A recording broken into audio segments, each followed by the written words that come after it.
Aaron, what did you think of the offense's performance today? I think we're close. I think it was nice to get Bobby going. It's nice to get Allen a bunch of touches. We didn't run the ball very well. We didn't protect great in the first half. Good front, really good front. 4 first-rounders, but didn't protect necessarily that well. And we had some opportunities if we just hold up a little bit longer on some plays. I had to kind of deal it and get rid of it. So, but I feel like we're close. We got to keep finding ways to get the ball to our guys in space. But when our defense is playing like they did today, we're going to be tough to beat. As the game wore on, did you feel like you were making, the right adjustments? I mean, you have the one drive where Allen gets the touchdown, 5 receptions on that drive. That's working, right? Yeah, it's a different defense. They got a real good front. They play a bunch of different coverages in the back end. So we had to kind of be patient at times. Didn't run the ball well, but we did a pretty good job on third down. We still have some red zone issues. The efficiency is just not quite where it needs to be. But we're 6-1. So, like I said on the field to Pam, coach's dream situation is winning and still being able to correct a lot of things. So they're happy. What does it do for the offense when you can get Bobby and Allen involved? I think it can open up some other things. Teams are still trying to take away Devontae a number of different ways, but a lot of double coverage. There was actually a few times where he was singled up today and tried to go to him in those situations, but that'll be the focus moving forward, I'm sure, every single week. It starts and ends with him, but the more we can get guys like Allen involved and Bobby involved, it's going to, slowly give Tay a few more one-on-ones probably. Aaron, is it just coincidence when you just go to Allen time after time on a scoring drive, or just the matchup you saw in that series that would work well? Yeah, Mark, it was just coincidence. I think on that drive I checked to a screen, and he was in the screen spot. I kind of extended a play, and he kind of third window basic. Had a play set up on that third down, touchdown to him. Not for him, but he's in the 2 spot, made an adjustment, and the matchup is his. So a lot of times it kind of works like that. It's not necessarily that I was calling plays for him in that situation, but that he had the matchup. Did you or the offense in general do something a little bit different in the second half to shore up the protection? Not necessarily. I just felt like, we had a couple backed up drives, which are tough, on the certain plays you can call heavier personnels, but not necessarily, I don't think. I felt like we almost chipped them more in the first half than we did in the second half. Second half, we maybe spread it out a little bit more and just tried to deal it a little quicker.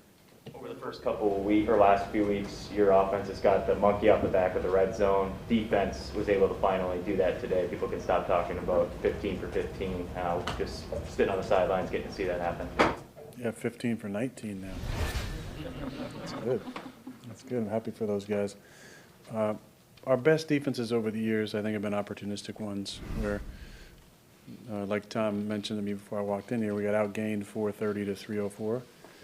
But we had a bunch of turnovers forced and guys around the football, and that's kind of been maybe some of our better defenses where we kind of toughen up in the red zone, force some turnovers, and give us the ball back. So that was big, a lot of big plays by those guys. I thought the pass rush was really better in the second half, and they got after him. It helped with the turnovers starting the second half and went up 2 scores, kind of getting to play our way. But offensively, still left a lot out there. 35 throws seems like a little bit higher clip. You guys had some more balance maybe in the running game the past few weeks. Was there something with this defense, with this secondary that you wanted to exploit, and how did that go today? It's more the front. The front, they got a great front. And we just weren't running the ball well. They were, with their 2 shell, they were kind of holding the line of scrimmage and weren't a lot of big gains to be had. So we had to find a way to throw it. I thought we dialed up some good stuff against some of the cover 2 stuff, and then made the most of the single high opportunities. On the first touchdown. Ooh, jinx.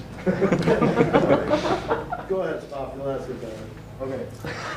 On the first touchdown, did you think you were going to have to win the race to the marker, or how did that? No, that's not a race that I would win. I think Pete would agree with that. But, I was watching some college football yesterday, and I was reminded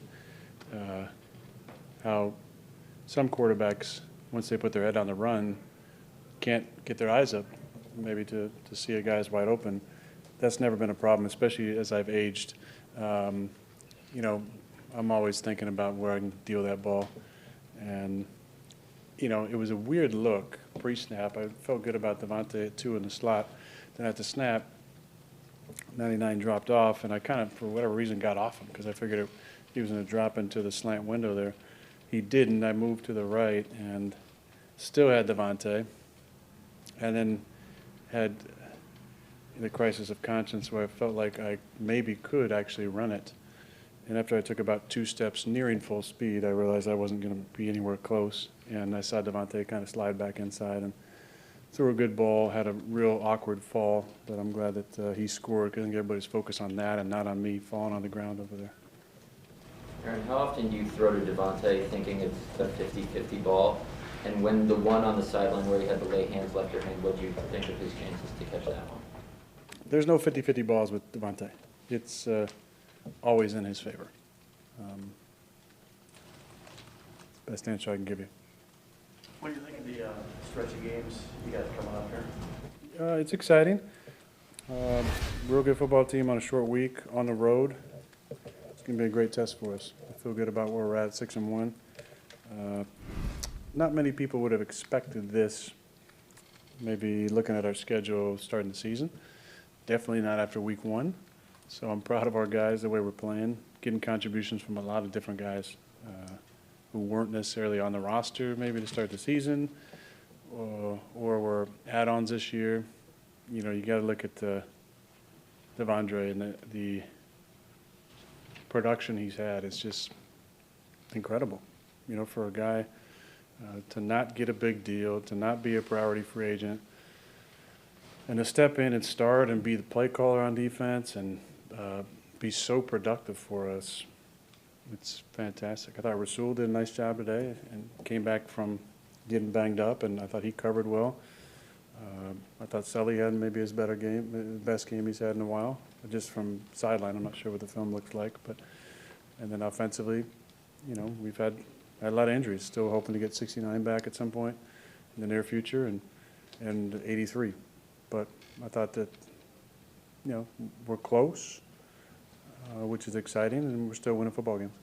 Aaron, you always have keen observations on your defensive teammates. What do you think of what Rashawn has done with Z out and Preston back up? Well, he cares about it so much. He really does. You know, he just got a game ball in the locker room, and he's a good kid, man. He really, really loves football. He's a grinder. He's working at his craft, and he's relentless. You know, I think as he continues to get experience, the pass rush moves will continue to improve. But a lot of his production is just that he doesn't give up on the play.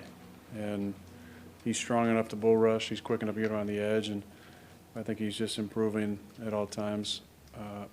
I'm a big fan of the Merciless signing for a number of different reasons. But the way that Preston has played this year and his leadership, and obviously the way that Rashawn has played, and then bringing in a stud like Whitney, who's motivated and can still play at a high level.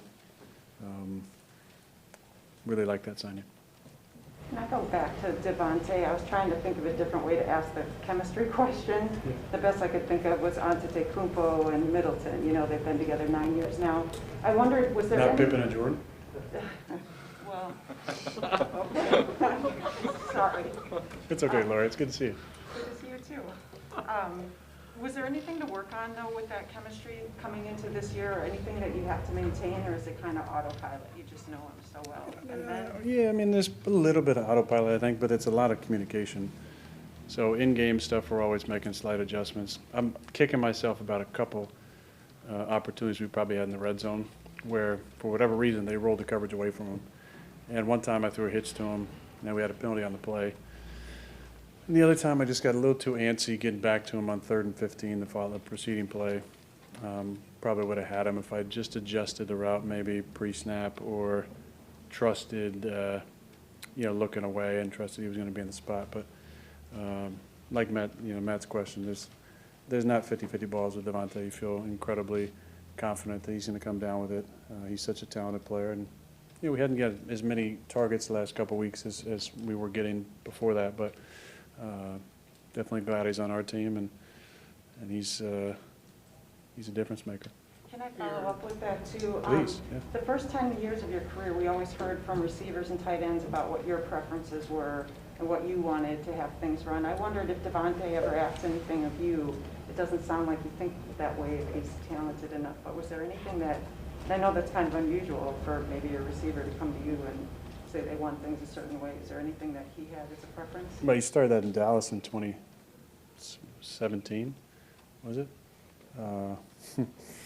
When he told me to throw it a little bit better.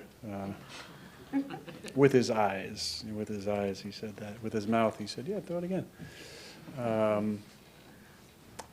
But he's one of those guys, he's such a savvy player, and his football IQ is so high. We're just always checking in on the sidelines, looking at the tablet and then making sure I check in with him about certain plays. Even after the play, we'll look over and give a nod or some sort of nonverbal communication based on, if it's a run play, we have some sort of adjustment on the backside, or maybe it was an adjustment pre-snap or something we talked about during the week. But, we got a lot of conversation to go on. To be able to be on the same page so many times is a tribute to his preparation and our connectedness. Two more for Eric. A couple times. Two more. You've had this a couple times, and Heineke had a couple today where the C just parts and you're able to run right up the middle. Is that typically just because the team's playing man, or how does that happen? Yeah, the league is such a match league now. So even when the defensive call is fire zone for us, and it was same in Pettin's defense, those are match principle. So there's not as many like 2009 Dom Capers defenses where there's true zone blitzing, where people have areas behind pressures. It's a lot of five-man pressure and matching guys as they're going. So there's not a lot of vision to the football in so many defenses. This is one of them. They have some match principles in their pressures. Thank you. And when they do, you still got to be able to move the pocket. Watching the film last week of Pat playing Washington, he had to extend a number of plays. So it was kind of on my brain already to be a little bit on the alert for those opportunities to kind of extend plays and scramble. I will say it seemed that there was a trip attempt, the third one. I'm not sure if you have to fall down in order to get the call, but it seemed somebody attempted to trip me again. Have to go back and look at that one. Doc Holliday, by the way. You keep saying, and I feel like you said this every week today, I feel good about where we are at 6-1. I feel like the record has just changed, and that phrase has been.